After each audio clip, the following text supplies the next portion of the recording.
Hi, I'm Jared Gardner, and I'm here in Egypt, right by the pyramids. And I figured I might make a little medical inspiration video. I just attended the Egyptian Society of Dermatopathology meeting, the first ever meeting. And several people mentioned they really liked the medical inspiration video. So for those of you who suggested that I make another one, this is for you. And now you get to have something nice and pretty in the background while I talk. I guess one thing that I'm struck by when I travel around the world is just how every one of us has something that we have to offer that other people don't have. For me, I was born in the United States. I had parents who cared and took care of me, and family and friends and everyone along the way that supported me. I had mentors who not only taught me, but also had a lot of mercy on my mistakes and it gave me a chance maybe when I hadn't yet earned it. And all of those things together I really appreciate. And yeah, I think I'm a smart person who's hardworking, but that's not the only thing that's allowed me to achieve success in my career. It was a whole group of things, all the people around me and all of the situations that I've been blessed with in my life that have allowed me to succeed. And so I feel like now part of the work I do with social media and with teaching is it's my duty, I think, to give back to the world because of all of the ways I've benefited from things that were outside my control, things that were given to me by others.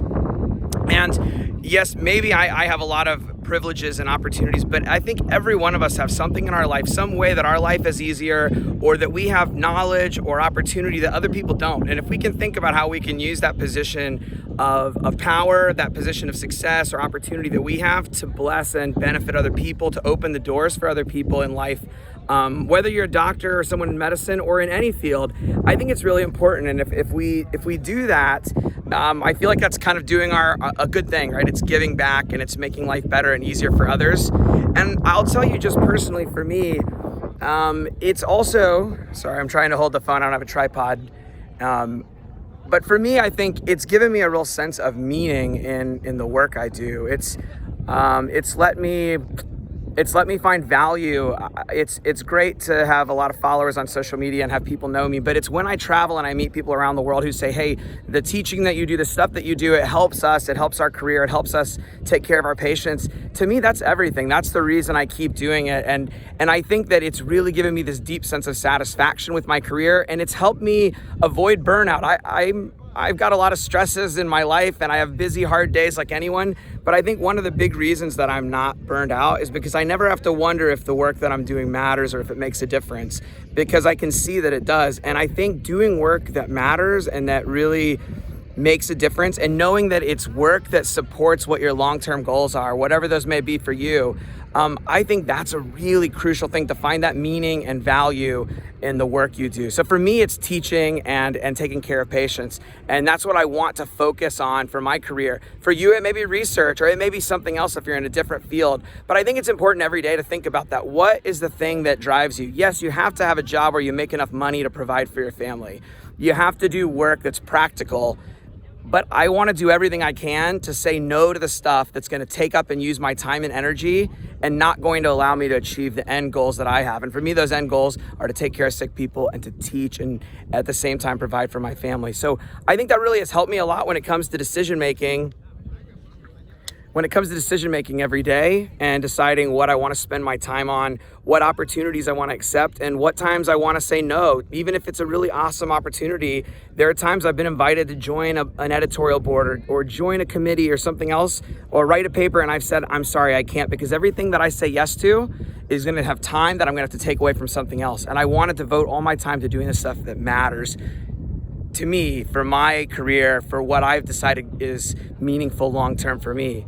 And so I would encourage everyone watching this that, you're not always going to have the chance to do this in school or in residency. It's going to be hard. There's going to be times you have to do stuff you may not want to do, not have as much time with your family. But when you have opportunities, think about the stuff that really matters and do that stuff, and give yourself permission to say no to the other stuff. It took me a lot of years to learn to say no to other things. But once I realized that saying no to one thing is letting me say yes to something else, that helped. It made a big difference. So that'd be my encouragement to all of you. And the other thing I'd say is, if you're a perfectionist like I am, don't let that get in the way of doing good. Perfect is the enemy of good. And I'll use an example. My YouTube channel, I made a couple of videos in 2012 or 2013, and I edited them and I tried to make them perfect.